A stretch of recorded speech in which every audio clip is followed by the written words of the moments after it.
tutaramenya ikintu na kimwe kuri Yesu, hari ikintu cyari mu mitima yacu twaramukunda.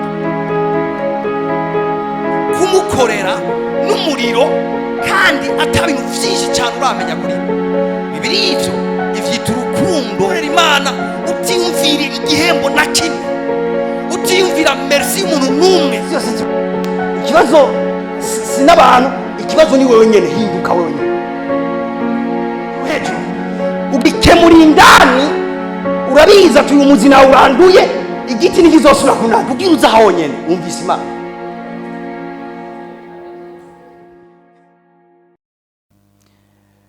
Nagomba dufate umwanya wo gusangira ijambo ry'Imana.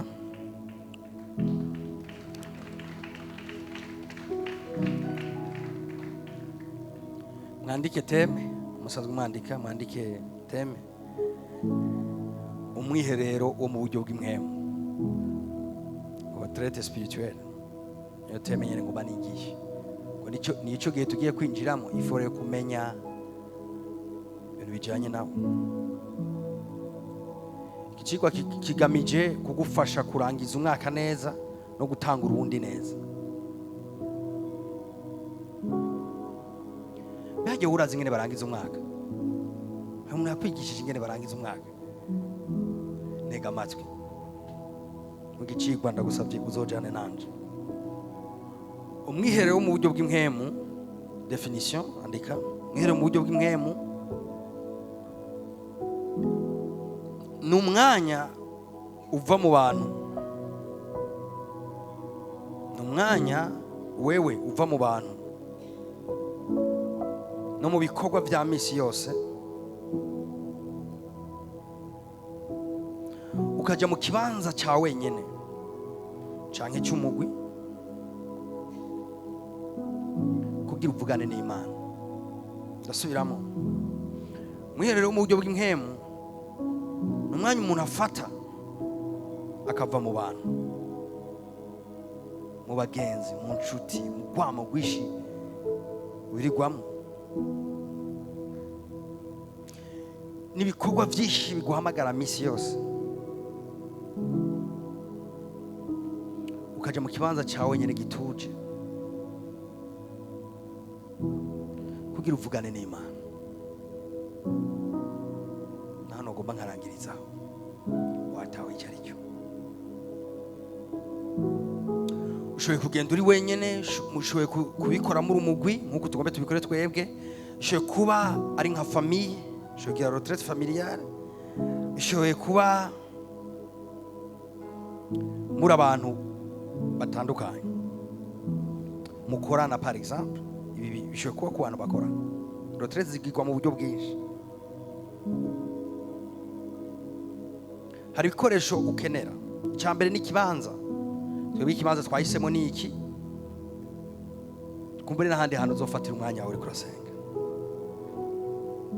Hari mutegezo kudetermine imbere yo gutangura igikorwa. Icyambere ni kibanza. Icya kabiri ni umwanya uzomara muri icyo gikorwa.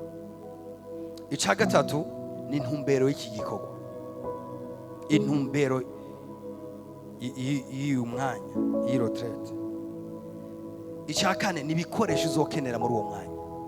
Intumbero ngaho iri clair, tuzoba turiko turasengera umwaka wa 2025. Ikibanza kiri clair, tuzoba turi hano. Umwanya uri determine, ni kuva le 23 gushika le 27. Ibikoresho, amen, ibikoresho uzogenda ubimenya. Mugabo kimwe mu byo ufise ni karne, ni karamu, kumbure n'ivyo wabayeho mu mwaka uheze, kugira bigufashe gutegura uwundi ukurikira. Amen. Ushika ngamuri ko muranyumva? Nshuti zanje, ndagomba ndababwire ko muri iki gikorwa, ndagomba ndababwire ko niryo banga rikomeye gose abantu bakora ibintu binini cyane muri nose bafise. Abantu Imana itereka mu maboko ibintu biremereye kandi bikomeye, si abantu baguma mu bintu umwanya wose. Abantu Imana yizigiza ibintu binini, ugasa abantu baguma muri rusange, muri rwishi rw'abantu, mu kivunga cy'abantu benshi. Abantu Imana itereka mu maboko ibintu bikomeye, abantu isangiza ikintu kiri ku mutima wayo, n'abantu bafata umwanya wa pause, n'abantu bafata umwanya wo kuruhuka bakaja ku birenge vy'umwami, hama bakumviriza icyo Imana iriko iravugana nabo. Imana ishimwe cyane.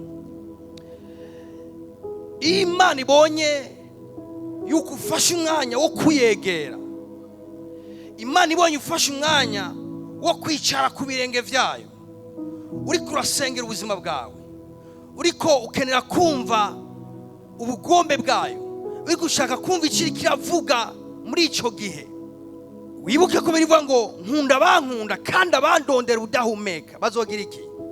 Bazombona. Hari ibintu Imana idashobora gutereka mu maboko y'umuntu ariko arirukanga.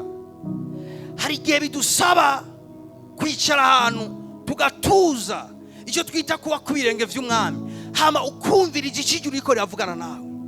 Umaze umunsi umwe ukumva ntacyo wakiriye, nta kibazo, mara umunsi wa kabiri. Umaze umunsi wa kabiri ukumva nta kimwe uriko urakira, mara wa gatatu.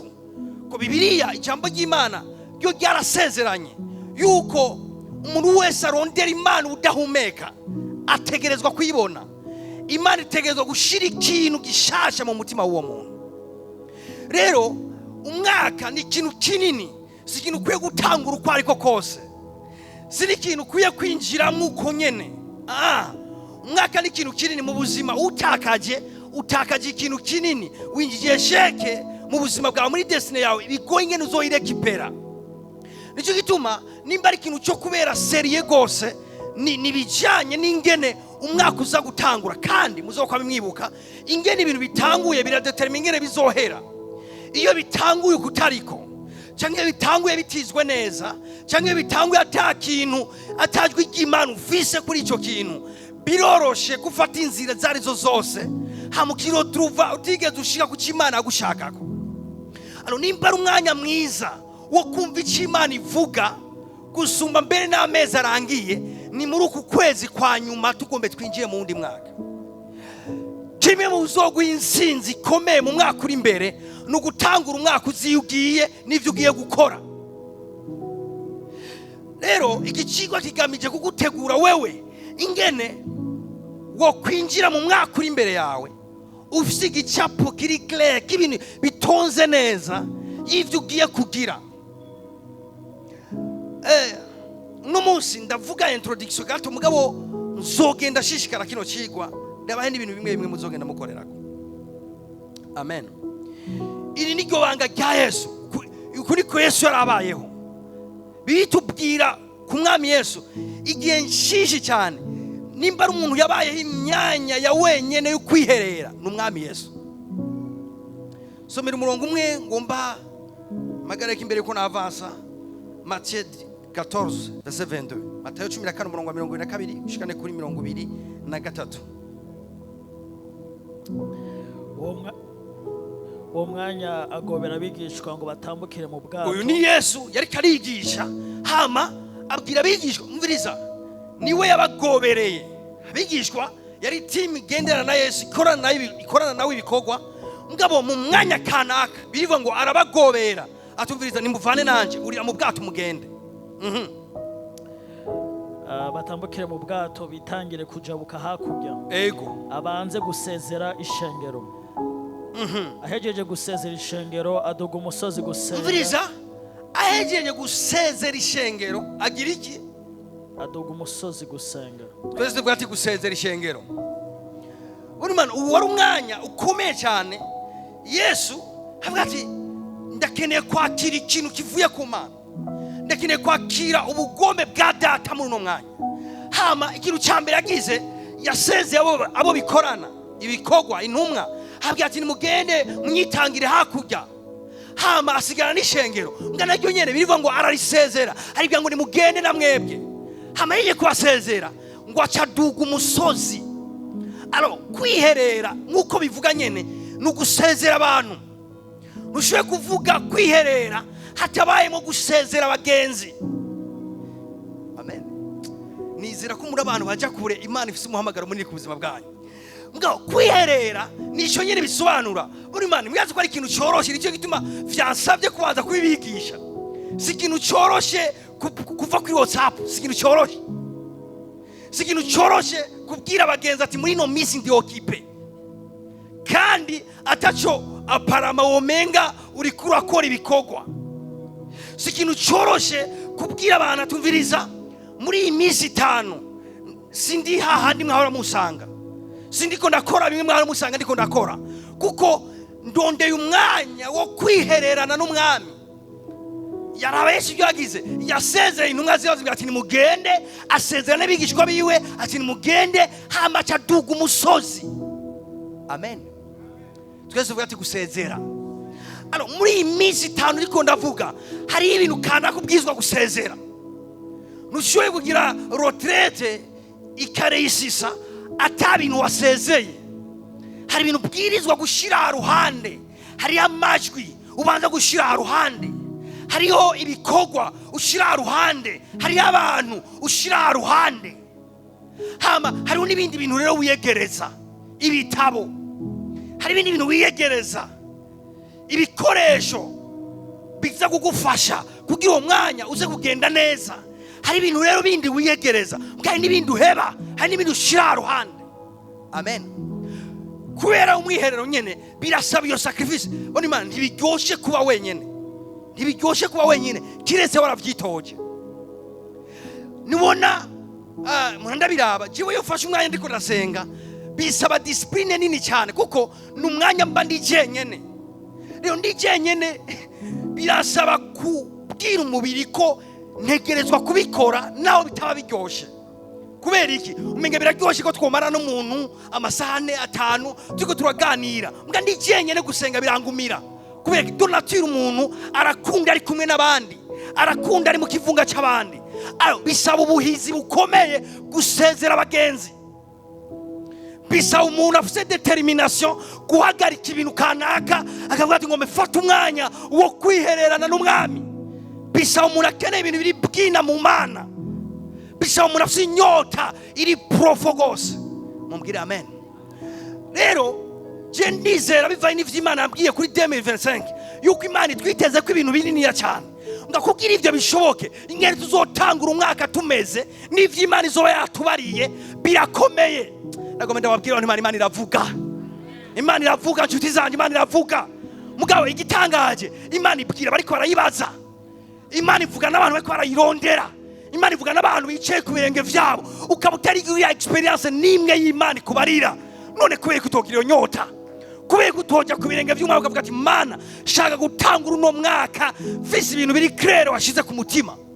Kandi igihe cyose ufashe umwanya wo kwinjira ibwina birivuga ngo idamba rihamagara irindi damba. Igihe cyose ugiye deep Imana ijya deep kubikwerekeye. Haleluya. Ngegira umuntu wo hejuru n'Imana ikubwiye ibintu byo hejuru. Ngegiye wicaye kavuga ati Mana shaka kumva ikiri kwavugana nanjye. Uzokumva ivyumviro bikuzamutsemo, uzokumva project ziko zirakuzamo, uzokumva ibintu biri kurakuzamo. Muve mu bintu byo bidakora. Hari ibintu bidakora, hari ibintu bidakora. Ibi bintu biko ndababwira birakora abantu b'Imana. Kwicara imbere y'Imana, Imana ikakubarira ivyo ugiye gukora, hambwa haguruka bikora. Ibintu birakora gose. Amen, amen. Umviriza rabarayo. Bone Imana ijyari banga ga success. Mbega kubera atari kujana n'intumwa ziwe, kubera atari kugumana n'icengero, kubera iki kubarungika hama kaja ku musozi kugira ngo yihererane na data. Bandaniriza. Aduga iki? Aduga umusozi. Twese tugata aduga umusozi. Ni yabasezeye gusa. Ngaci yarondera ikibanza kiri favorable. Twese tugata ikibanza ciza. Bone Imana retraite niba yigirira ahantu ari hose. Utegerezwa kuronka ikibanza aho atanduru nyinshi zirimo. Utegerezwa kuronka ikibanza aho atamajwi menshi guhamagara. Urabiza ari bantu ushikamwo bikakubwira ngo senga. Mbwa ni bantu ushikamwo bikakubwira ati ahubwo n'inyota na nkenye wari ufise yo gusenga, ahubwo ico kibanza kikayikamura. Amen. Zituma Yesu yafise umuco wiwe wo kuduga ku musozi, ikibanza cyo cyo gusengeramo. Mvuze ku musozi nk'abantu tuba hano mu gisagara ntidushoboye kuronka imisozi tuza gusengerako, kandi sinacyo gikomeye. Amen. Igikomeye si kibanza cyitwa umusozi, igikomeye ni kibanza aho ushobora guhurira n'Imana ata derangement ihari. Nanyumvise kabone Imana. Rero muri iyi minsi 5 tugombe dufate yo gusenga no kwisonzesha no kurondera mu nyonga hayo ku bwa 2025, ukwiye kuronka ikibanza cyiza cyo gusengeramo giteguye neza. Amen. Mu myanya yo kuba hano ikiri kibanza cyiza, mbwa ni imyanya itazoburi hano, ifo kuronka ikibanza cyiza. Urona ari umuntu asenga mu modoka, umupolisi akamubwira ati shefu n'amahoro, mbwa ariko arasenga nyene, hande gasengera mu isoko akamavuga aya masengesho siyo ndiko ndavuga. Ndiko ndavuga amasengesho yateguwe neza, wambariye n'umwambaro wicaye ahantu uvuga ati ndi ku birenge by'umwami, wasezeye bose na vyose uri ku birenge by'umwami. Aho niho tubohokera, aho ni Imana idukosorera, aho ni Imana iduha ubushobozi bwo kurengera ibintu kanaka, aho ni Imana iduha uburemerezi mw'isi y'imwemu, aho ni Imana iduterurira ku yandi mababa yo hejuru. Haleluya. Yesu bivuga ngo aduga umusozi. Ifo kuronka umusozi wawe muri no misi, ifo kuronka ikibanza cyawe muri no misi, ifo kuronka ahantu uca nivyo uri deconnection n'abantu, nivyo uri deconnection n'ibintu. Mbwa ifo kuronka umusozi ahantu haragacerere uganirira n'umwana. Ushobora kwazamukira ibitabo bikomeye cyane, ushobora kuzamukira amaproje akomeye cyane, ushobora kuzamukira indirimbo utigeze wumva ahantu namwe, ushobora kuzamukira ibintu byinshi cyane bikomeye. Umwanya wawe mu kibanza cy'agacere, mu kibanza cy'ituze, aho duhurira n'umwami. Imana ishimwe cyane. Bandaniza umurongo. Aduga umusozi gusenga yiherereye. Yaduze umusozi gusenga. Twese yaduze umusozi gusenga. Umviza ntiyaduze umusozi kwicara, yaduze umusozi gusenga. Ifoko wirasirako nduze umusozi ndi mu kibanza cyaje nyene, ifoko senga. Je biramaze kunshikira, nkafata programme ngiye gusenga, shitse umuntu maka telefona nkitaba, undi akambwira ibintu nkishura, ibindi ku telefone nyiro tuvisa iraheze. Kubera iki? Umviriza ikintu cyabaye, sini deconnection n'ibintu.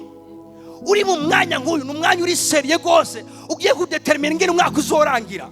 So ari ibintu bwirwa kwanda gushira haruhande. Muri iyo misi ukazondondera ukambura ifo kunahura.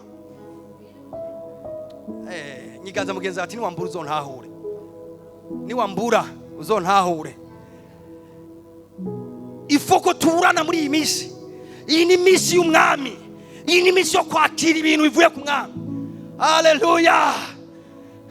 Ngwaduka umusozi gusenga, ifoko irasira naduze umusozi gusenga kandi ndiko ndasenga. Ndi mu mwanya wo gusenga kandi ndiko ndasenga. Hanegi umuntu yicara nzobigisha ikindi kintu. Icyo Yesu yavuze ngo niwaja mu cyumba cyawe hiherereye ugare imiryango. So kicyo sika kugara umuryango. Ifoko ugara umuryango. Uduza ahantu ho gusenga, ifoko ugara umuryango, ama information menshi akaguma hanze yawe. Amen. Gusenga yiherereye. Ego. Bwagorovye yari wenyene gusa. Vuga ati yari wenyene gusa. Buragoroba ari wenyene gusa, wenyene gusa. Yari kubera atari bwarongore. Yabe yarongoye, bon, apana atari bwarongore. Yari kubera atarongoye. Iyo yararongoye ngira ari kumwe na madamu wiwe. Kubera hari igihe mbwa bisaba ko tubasiga nabo nyene. Hari igihe bisaba ko tubasiga, hari igihe n'abana bisaba ko tubasiga, hari amarotrete tufatana, mbwa n'igihe bisaba ko tubasiga. Ngomba kugufasha uzove mu muntu akomeye. Ngomba kugufasha kugira uzomenye ingene abantu Imana yizigira bameze, ingene babaho. Hari ukuntu babaho barazinanye nayo, barafisa ahantu bazinaniye. Ngwaduka umusozi ngo bugoroba ari wenyene, ntituza amasaha yadugiyeyo, mugabo batubwiye ngo bwaragorovye burira ari wenyene gusa. Ariko arakontemple ubwiza bw'umwami, akararaba mu nyonga yiwe. Mwebwe ivyo nabwiye, retraite n'umwanya wo kwiherera, ukaja ahantu ha wenyene widekonesa n'abantu n'ivyo usanzwe ukora. Yesu yari muvuga butumwa, ego ushobora kuvuga ati habwo reka mvuga ubutumwa, n'umwanya mwiza wo kuvuga ubutumwa. Kirazira, hari igihe bihagarara byose, ibyo kuvuga ubutumwa ukabihagarika, ibyo kudandaza bigahagarara, hamukaja imbere y'umwami. Praise God. Iryo ryari banga rya Yesu. Proverbe 25 verset 2. imana guhisha ikintu ni icubahiro cyayo. nyumviriza, imana iri kirahisha icyo ni icubahiro cyayo. imana kuguhisha ibintu wewe ni icubahiro cyayo, kutakubwira ibintu ni icubahiro cyayo. kandi nabafashe unagiye tuvuga ati imana kutanyereza ibi kutagize iki. yumviriza, imana yakwibariye icubahiro cyayo ni guhisha. hari abantu rero batemerera imana kwihisha ibintu. amen. hari abantu imana yamibwira ibintu ku bandi ari banga. hari ibintu kuri bamwe urabona bivuga ngo Abisirayeli babonye ibikorwa by'Imana, nga Mose yamenye inzira zihoraho. ndaza kubabwira igituma Mose yamenye inzira Abisirayeli bakabona ibikorwa. ndaza kubikwereka. ni kubera mbere reka nenda bivuga, ni kubera ko Mose yarafise ibanga Abisirayeli badafise. Mose afise ibanga ryo kwihererana n'Imana.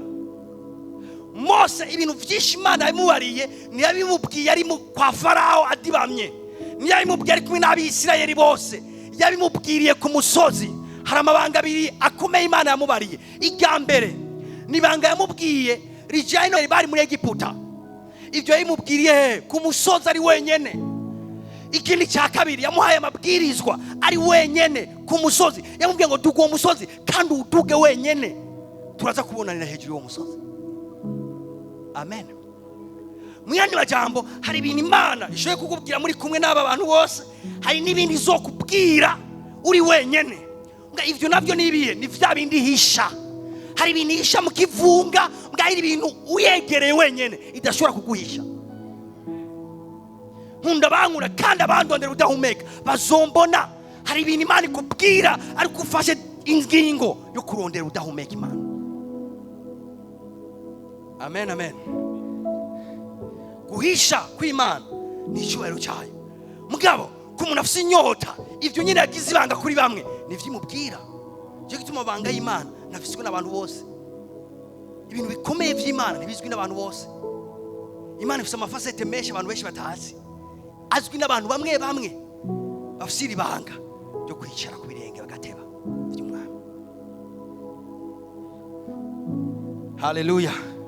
reka twigishwe na Mose gatonye, tugende mu Kuvayo 3, somera uhere ku murongo wa mbere. Ico gihe Mose yaragira umukuko w'intama za Yetiro sebukwe, umuherezi w'Imidiyani. aturukiriza umukuku hirya y'ubugaragwa, ashika ku musozi w'Imana i Horebu. umumarayika w'Uhoraho amubonekerera mu rubeya rw'umuriro. ashika ku musozi w'Imana i Horebu, yari wenyene ku musozi w'Imana. mugabo birivuga ngo muri uwo mwanya nyene umumarayika w'Imana amwiyereka mu gisaka cya kumuriro, mu mwanya wa wenyene.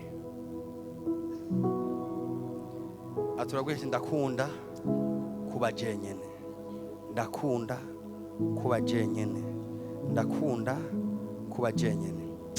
ndasengeye umuntu aribwa igihe atari kumwe n'abandi bantu, ako kantu gahere mu izina rya Yesu. hari umuntu adasiporta nasenga iminota ari wenyene. hari umuntu adasiporta umenga ariko ibintu bimujya. ibyo ndabizi narabibayeho.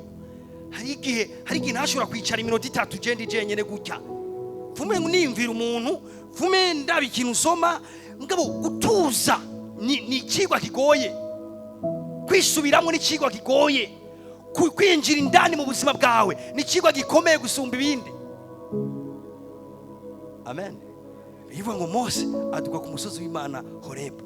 Mga muri uwo mwanya nyene Imana iramwiyereka biciye mu marayika mu gisaka cya kumuriro. cyane cyane ndondera kuri 6, somera 6.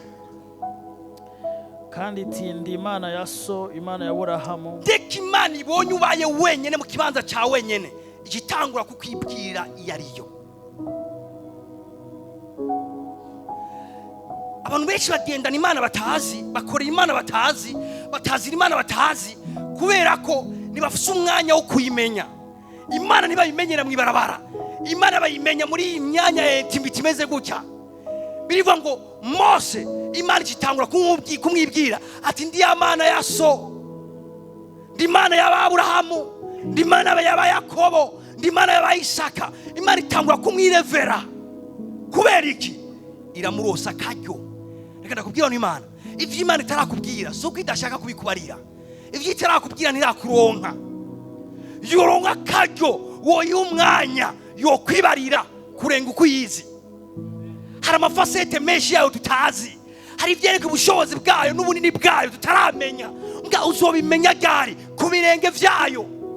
Nitangura kukubwira ati hey wahora usenga utanzi, wotangara umunsi Imana ikubwira ati burya we ntiturigira tumenyana. Wotangara Imana ikwishuriye mu yindi dimansi utigeze ubimenyamwo. Mose atangura yarazi Imana, abari yamaze yava mu bwoko bw'abiseri bwizera Imana, mbwa yumva Imana itakubwira ngo ndi Imana yabaso Abrahamu, Isaka na Yakobo. Bandanya umurongo. Imana ya Aburahamu, Imana ya Isaka, Imana ya Yakobo. Mose aca yipfuka mu maso kuko atinye kwitegereza Imana. Oh haleluya. Uhoraho aramubarira ati nukuri abantu banje bari muri Egiputa nabonye ikintu cyambere uri ku birenge by'umwami, ikintu cyambere Imana igira irakwishurira. Nicyo gituma ugiye ku musozi w'Imana, ugiye mu mwiherero, icyambere twara inyota yo kumenya Imana irenge yuzi. Nababwiye ifu ugiye objectif, uzaze ngo mfate imisi yo gusenga, ifu ugiye objectif shaka iki icyambere cyo gushaka, ifu kumenya Imana irenge yo narinzi. Mana simve ku musozi ndakuzi kumwe naduga ndakuzi, manuke wanyishuri kundi kuntu, mve kuri umusozi mfise indi connaissance yawe. Icya kabiri, Imana yegere kwishurira Mose uwo ari we, yegere kumubwira iyo ari yo. Icya kabiri akigira, umviriza ku murongo ukurikira. Bari muri Egiputa nabonye amarushwa barimo, numvise gutaka kwabo batakishwa n'ababakoresha. Hari gatoye kuri seti. Uhoraho aramubarira ati nukuri abantu banje bari muri Egiputa. Deka Imana ikurosa akaryo, icyambere irakwishurira. Hama icya kabiri igusangiza umutwaro wayo. Imana yo mwijuru yari ifite umutwaro w'abiseye bari muri Egiputa, barushe bamerewe nabi. Hanyuma ikiriyumvira ninde yosova abantu, ironka akaryo Mose. Hama iramubwira ati ndi Imana ya Isaka na Aburahamu, imwishurira mu yindi dimansi. Hama ije kumwishurira ikimubwira ati ndafise ikibazo Mose. Nshuti yanjye ngo ndakuye ko Imana ifise ikibazo. Imana ifise umutwaro. Imana ifise umutwaro. Hari umutwaro ukomeye Imana ifise. Mugabo n'abantu baki batwara umutwaro w'Imana. Ni bande none batwara umutwaro? N'abantu baja contact nayo. N'abantu bafata umwanya wo kwiherera nayo. N'abantu bafata umwanya wo kwicara ku birenge vyayo. Imana yeje kumwishurira icyambere. Icya kabiri cyamubwiye ati ndafise ikibazo. Ati hari amasengesho menshi ndiko ndumva mwisi. Ati ayo masengesho akava muri Egiputa. Ati hari ihanga ryanje nabonye amarira bafise. Kambwira ishengero, haracyari abantu bari kubararira mu Burundi. Haracyariho imiryango iri kirarira, iri kirasufra. Kandi Imana igihe cyose ndababwira Imana, igihe cyose ari umuntu ariko arasufra, Imana iri kirasufra. Igihe cyose ikiremwa muntu sikiremwa si kintu umuntu yakoze, ni kintu Imana ubwayo yikoreye. Igihe cyose kiko kirasufra, Imana irababaye. Iyi si tuboniye, iyi si abantu bayirongoye banyeneyo. Eka iyi si ni Imana, n'ivyuzuye muri yo ni ivy'Imana. Imana ifise umutwaro gushikaho, ifise umutwaro w'ibiyaga. Irakina abantu botunganya ivyo biyaga neza, irakina umuntu yotunganya ijya misozi neza, kuko iyi si ni yayo, nibiyuzuyeko ni vyayo. Imana ifise umutwaro w'abantu bayo, ifise umutwaro w'ibintu yaremye, ifise umutwaro w'ibintu vyinshi hano kuri nose. Mugabo uwo mutwaro ikeneye umuntu aza mu mwiherero kugira umusangiza umutwaro nayo. Igero nka Mose yambwira ati Mose ko ndakurosa akaryo, reka ndakubarire muri Egiputa hari abantu banje bararusha bamerewe nabi. Ati none ngirike, genda ubasove ndagutume.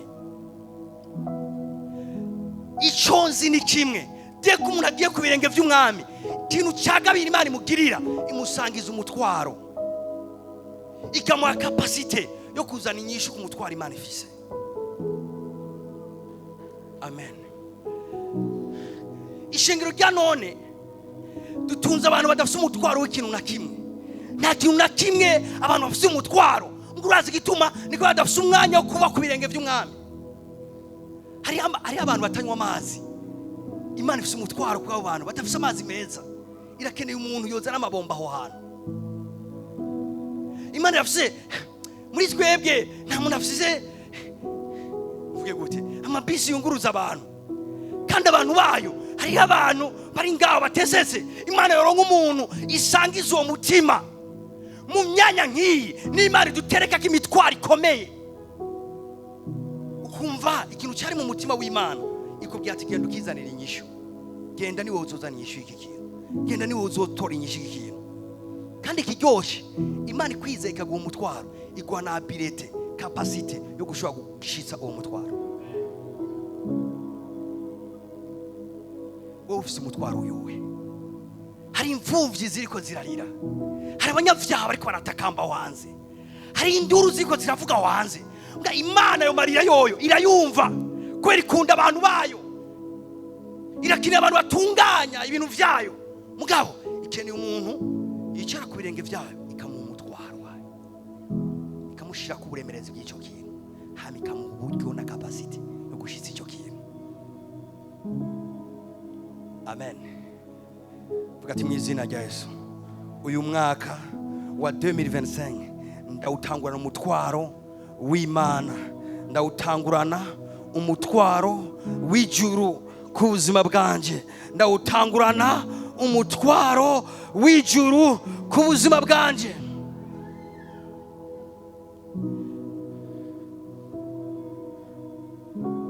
Ifa gutangurana umutwaro, ifa kugira umutwaro.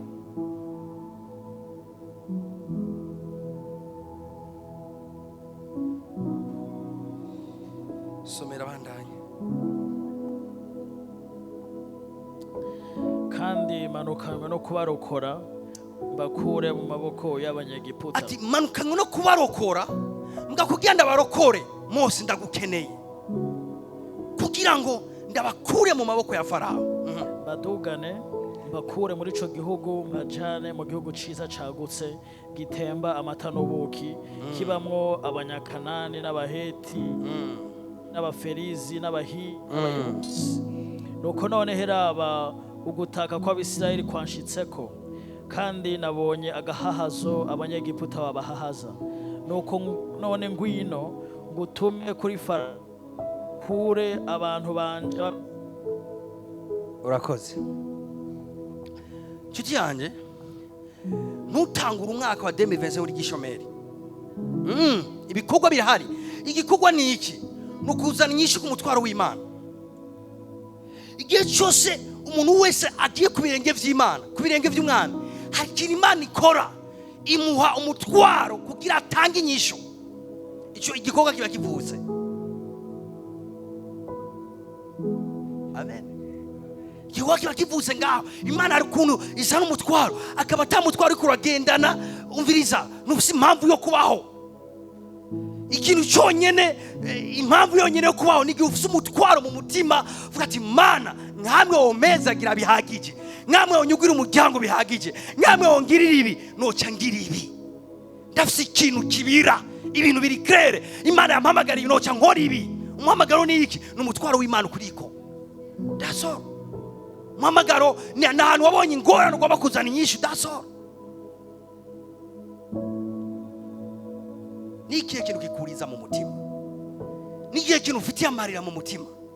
Ni ikihe kintu uraba ati Mana, icoma karyo nokemura iki kintu mu buzima bw'igihugu, nokemura iki kintu mu buzima bw'umuryango wanje, nokemura iki kintu muri societe?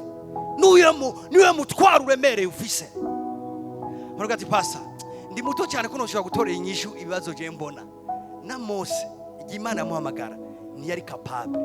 Yabwiye Imana ati Mana, ibintu nabimbwiye nivyo, mugabo jewe ndi iki noshobora guhangana na Farao? Imana ikimubwira ikintu kimwe, ngo erega Mose nzoba ndi kumwe nawe. Imana iguhaye umutwaro, yemera no kucana nawe. Imana ikubwira ati nzojana, ndaguhaye umutwaro, genda ukora iki umutaye wonyene iguha, ikubwira ati nzoba ndi kumwe nawe. nta gikorwa cy'Imana na kimwe cyoroshe, nta muhamagaro n'umwe woroshe. Mugabo ikiworoshe nuko Imana igusezeranira ati nzoba ndi kumwe nawe. Amen. Ntutangura umwaka utazi yuja niyuva, senga Imana igukorokereze ku mutwaro.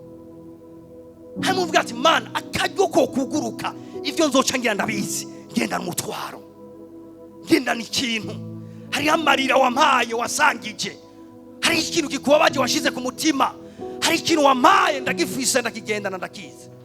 Umutwaro w'Imana, umutwaro w'Imana. Haleluya.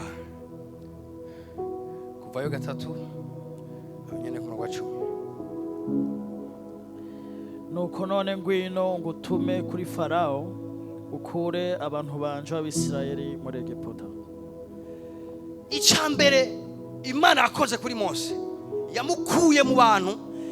Urabona ibintu Imana yakoze, Imana igitangaza. Mose yarazubariye muri Egiputa, ari mu misozi yo kwa Farao, aguwe neza. Mose akora ikosa, mugawe mu makosa yacu hari Imana ikura mu mugambi wayo. Mose aragenda yica umuntu umwe mu Banyegiputa, amwisha, ubwoba buca buramutera, acarahunga. Ahunze Imana ntiyagijuju mu mugambi w'Imana hari muko Mose azohunga umusuma. Hama yiro trouve ari ahantu mu gashamba ka wenyene kugira Imana imusanga aho nyene, hama imubarire. Wari uzi ko ari ibintu vyakubaye ko juste vyagomba kukuzana ahantu Imana yotibika kuronka. Hari ibintu biba urabizi tukanasenga Mana nkura kwiki kintu kakubwira ati no ubuntu bwanje buraguhagije. Aho nyene ukuracha niho nashaka kuwuca. Ugasufura, ugakubitwa, ukamererwa nabi, mugahita kavuga ati bandanya ca muri iyo nzira nyene. Kugira ushikanu igukuramwe inkamba zose, hama ikuronke ubwibone bukamure muri wewe. Ikimenyane n'igicuti kirekire igiheze muri wewe, hama itebe kuronka uri wenyene. Ikurose uri wenyene, icyambere kugirira irakwibwira, icya kabiri igusangiza umutwaro, icya gatatu iragutuma. Nico teje gusoma ku murongo wa 10. Yavuze ati rero Mose nakwibariye, wamenye, icya kabiri nakubwiye umutwaro, nakubwiye ikintu ushaka, icya gatatu ngwino ndagutume. Genda. Oh Imana ishimwe. Umunsi wese yumvise ijwi risemerera rivuga ngo ndatuma nde.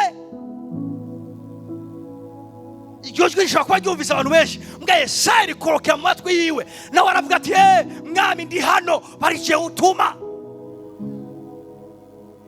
Barima nababwiye iyi si ntimuyite. Hari igihe abakizwa tuba mu kirere, ibintu by'imwemu mu kirere. Nube mu kirere, we nturi mu kirere, iyi si ni iwacu. Mvuze isi simvuze le monde, biko muranyumva kumunda bagucyuka nani. None mwe muba hejuru mu kirere, ninde afite inzu hajya hejuru, muba ngaha mudandarizaje mu masoko, nimuhate rero. Imana ifite umutwaro, ifite ibintu, igihe cyose ibintu biri mu maboko y'abapagani Imana ikirasufura mu mutima. Igihe cyose edikasi gifite mu maboko n'abapagani Imana ikirasufura. Igihe cyose business gifite mu maboko n'abapagani Imana mu mutima irababaye. Igihe cyose ibintu bikomakomeye mu maboko y'abapagani Imana irababaye, kuko Bibiliya ivuga gutya, ivuga ngo yabaganza arabapagani, yabaganza arabanyakibi, abantu abagorozi barasufura, baramererwa nabi. Imana ishaka abagorozi basufura. Imana ishimwe. None ikeneye iki? Ikeneye abantu baza ku birenge vyayo hama ikabashira ku mutwaro. Urabona dufise utuntu two gukopya, ukabona umuntu akoze akana ukacikopya, ukabona undi akoze kajya ukacikopya, uri gukora n'ibintu utafise grâce yavyo. Yumviriza abantu Imana, ku birenge vy'umwami Imana izogushira ko ikintu cawe ngo kirahari. Imana izogutereka ku buntu bufatanye n'iyo domaine. Ku birenge vyayo Imana izokugura amaso ubona ibyo abandi batariko barabona. Cya ku birenge vyayo. Mose ikintu cyambere yagize, yarondeye ingene uva muri Egiputa, avana abantu bose biwabo, imutwara ku musozi ahantu ha wenyene, imuhana kazumenga kasuzugurisa ko kuragira umwungere mu bantu bibana n'umwungere arimo. General urumva uri mu ishyamba uvugana n'ibiti gusa n'impene cyangwa inka hano hawenyene hatuje aho nyene Imana iti aho nari nkeneye hano nyene ivyumviro byawe bidasanzaye nari nyene hano nyene shobora kukuronka ikitahora kumwibwira sinzi ko ari icyatuje gutyo ngira mwibyatumiriza Mose je ndi Imana ya Aburahamu ndi Imana ya Isaka ndi Imana ya Yakobo ndagenda kwiyerese ati cya kabiri ufite ikibazo muri Egiputa aramasengesho menshi akaduka vayo bari murazi ko ari abantu bariko barasenga ino saha hari abantu batuza amasengesho menshi imbere y'Imana none mwiraza ko zokwishurwa gute enda uginge n'Imana yishura amasengesho irekura inyishu ikayirekurira ku muntu ikamurungika ku muntu munyumvise neza Imana igomba kwishura Clement ariko arasenga Imana irungika inyishu ikayishira muri uyu akayimushira inzira yo kurasengera hari abantu bazizi iri grace ukeneye abantu bayifise hari ibintu Imana itazogwa kuya bihaye abandi mugabo mu mwanya w'ubwihisho nk'uyo ni Imana itereka muri twebwe ibikenewe n'ibibereye mu maso yayo twese tuvuga umwanya w'umwiherero ibi rero si iby'abazungu bari bazungu bafise imigenzo nk'iyi nashobora kuguma baho gutya nyene eka barafata umwanya wo kuruhuka bagatuza ibi si iby'abakozi b'Imana ibintu by'umuntu wese afise ari karaja ukaba utaratora umwanya wicara isaha yose utari kuravuga bizodusaba kwimenyereza isaha wicara ahantu uvuze ikaramu n'urupapuro gusa wicara utuze ati Imana bwa ndinga avugana nanjye usenga utuza ivyumviro biza wandika ivyumviro biva ku Mana wandika usenga utuza utekana twese tubati gutekana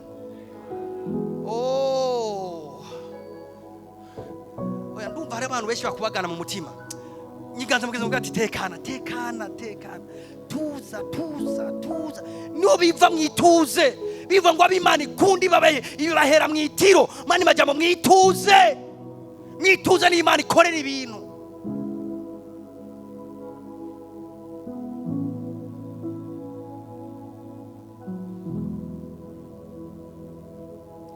hari ibintu utaramenya ku buzima bwawe kubera utaratekana imbere y'Umwami hari ibintu utaramenya ku muryango wawe kubera utaratekana imbere y'Umwami hari ibintu Imana itavugira mu ibarabara ndababwije ukuri hari ibintu Imana itavugira mu ibarabara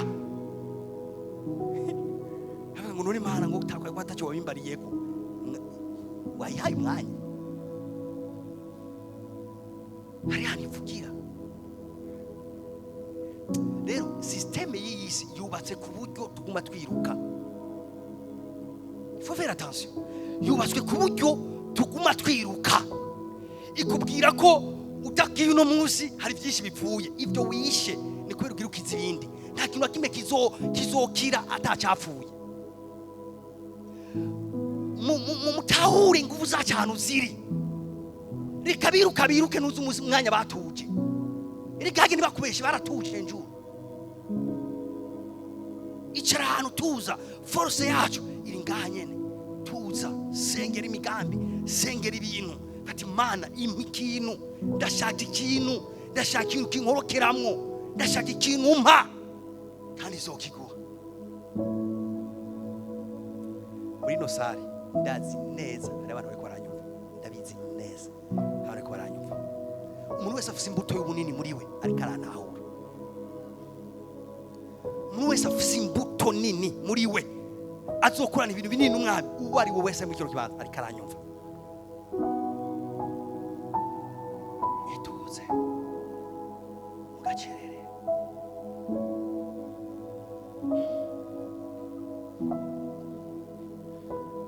turiko twiga iki umwiherero w'iki mu buryo bw'imwemo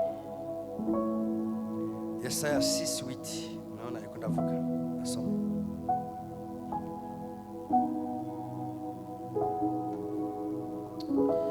numva ijwi ry'umwami Imana rivuga riti ndatuma nde ninde yotubwira ninde yogenda maze ndavuga ndi hano bari je utuma. Okay, hagati muri twebwe bari Imana hari umuntu afite ishure duze biganza umuntu afite ishure giwe nta numwe. Nyaza ko Imana idashaka ko abana bayo bagira amashuri bakigisha abantu neza. Ninde afise ikigarere kinini ya nk'ikimoro ngaha mu gisagara muri twebwe? No one. None muri mubiki? Okay, nta kibazo kwa tutabifise uno munsi, nta kibazo. Mugabo inguvu ivyo bintu kugira Imana ibishire mu maboko yawe irakeneye inguvu z'umutima zikomezi wawe. Irakeneye kukubona kugira trust nini cyane.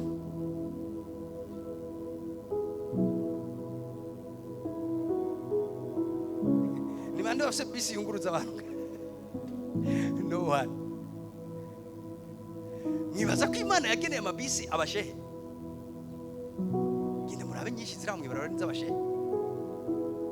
Mugabo basi fume ndunga abantu bafise passion y'ivyo bintu.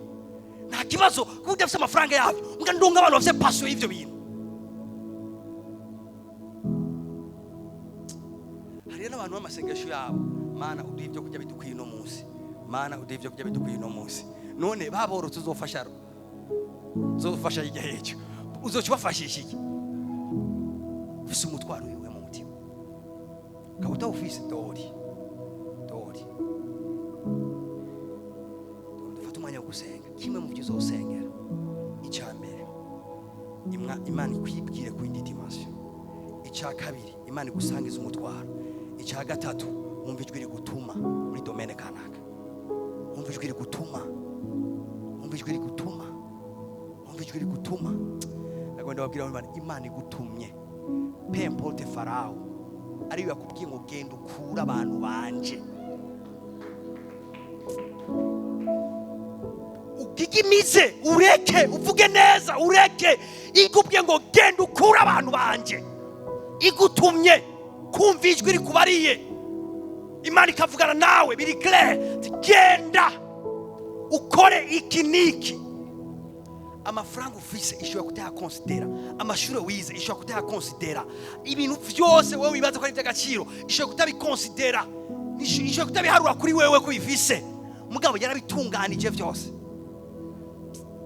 Bati Mose, intege nke zawe nta kibazo ko byase ko wizera ko nzozikukiza ndaguha Aroni mujane. Imagine umbwira ati none ninashikariya hanyuma bise bakambwira ati we nta mana wabonye, ati none bizogenda gute? Atuviriza nije ndagutumye nzobaprova. Ni kintu gikomeye guhaguruka ufise ijwi ry'Imana rigutumye muri domaine kana. Ni kintu gikomeye Imana wogenda no kwiga kuri etablissement kanaka kwishure kanaka, mugabo utagiye nk'abandi bose wavuganye n'Imana. Imana yakubwira ati genda wige hajya, nzogushigikira, nzobana nawe, nzokwemeza imitima yabo. Imana yo gutuma muri Somalia kuvuga ubutumwa ikakurindirayo, yo gutuma mu Buhindi ikakurindirayo, yo gutuma ahantu hose hakenewe ikakurindirayo. Yagutumye iri capable yo kuzigama icyo yaguhaye. Kibazo dufise abantu badafise umwanya wo kubana n'Imana. Mani majambo bacaguruka gukorera Imana batazi itabibwiye, bakagenda gukora ibyo itabatumye, bagaca bananigwa, bagaca batamafuti ku Mana. Amasengesho menshi Mana kubera iki nahombye, Mana kubera iki byagenze uko, Mana wakoze ibintu Imana itazi. Mugabo uri kurayibaza impamvu bitaciye. Teba ku birenge by'umwami, umwaka ni munini. Twinjiye mu bihe bikomeye, izo tarike za 23 dusenge, umwe wese ajyemo asenge. Ntabwo ati pasa je sindiga numva ijwi ry'Imana n'umusi numwe umbwira ngo dushinda yumva muri minsi 5. Nyumviriza jana natwe gusa jya ku birenge by'Imana, imenyereze, senga hama muri uko gusenga n'icyo tuze n'icyo kire kingana gutyo uzomenya ko hari ivyiyumviro bivuye kuri wewe cyangwa ivyiyumviro bivuye ku byo wabonye cyangwa ivyiyumviro bivuye ku Mana. Simaka Imana ivuge mwijwe shigushemo wa conviction kanaka. Ndarangije dukomera Imana amashi.